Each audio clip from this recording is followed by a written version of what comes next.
Questions?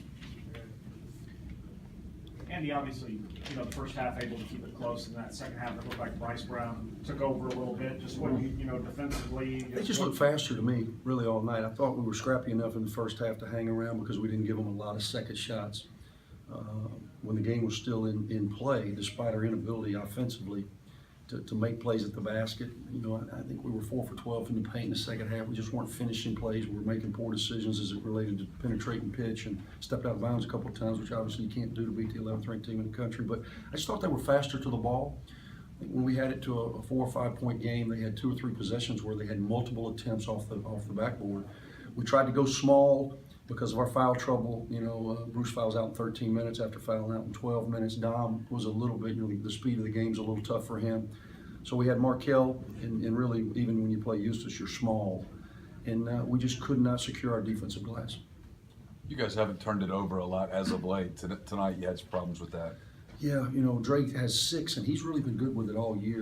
He's one of the tops in the country in assist to turnover. He has 6 big ones tonight, and then Bree has 5.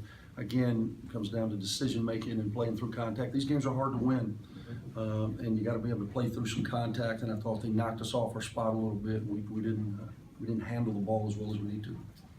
What makes Auburn difficult to handle? They spread you. They spread you. They're fast. And then what they don't have, you guys have heard me refer to this a lot in my time here, is they don't have watchers. They do not watch. At times we kind of get locked into the ball, and next thing you know, somebody's shooting a layup. And the guy who's guarding the guy who shot the layup still doesn't know it's his man. He looks around like, where'd that guy come from? That's your guy. You're not aware. They spread you, they cut you, and then when that ball goes on the glass, we've told them for the last 3 days, we have no chance to win the game if we don't get back in transition, and our transition D wasn't that bad, despite giving multiple opportunities because of our inability to score in the second half. But 19 offensive rebounds, 17 turnovers, you're not going to win that game. What do you think separates them from the rest of the league? Shot making, I think they're just playing at a different speed than most everybody else to this point. They just look faster to me.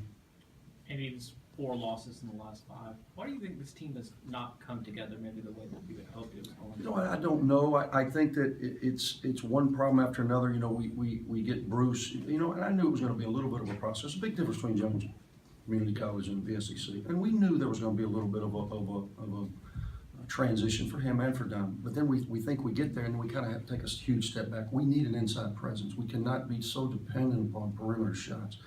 Our goal was to try to play inside out, but then when our inside guys are out of the game, then we end up making some poor decisions. And then, we've got to take what the game gives us. Auburn does a good job of swarming to the ball. I thought our ball movement early in the half was decent, and we just didn't cash in at the end.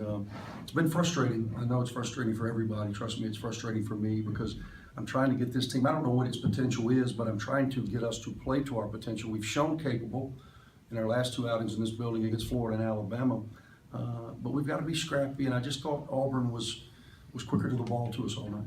And you mentioned the rebounding. There was a time in the second half where y'all were up 32-26 on the glass and 13-11 on the offensive glass. What do you think the difference was just down the stretch? I think, when we went small, I think, Auburn was really chasing it. And I thought early we were doing a decent job of being engaged with blockouts. I thought late we were watching, and they put us to balls. And then there were balls that were 50-50 balls. We lose the 50-50 battle 9-4, 7-2 in the second half. Balls that you and I, here we are. And not only did we lose those, typically those led to baskets. And those are things you can't do. 46 combined fouls in this game. I know that's the freedom of movement mandate or whatever, but what's the challenge in trying to adjust to that when it's being called that tight? For us, and I'll see the tape.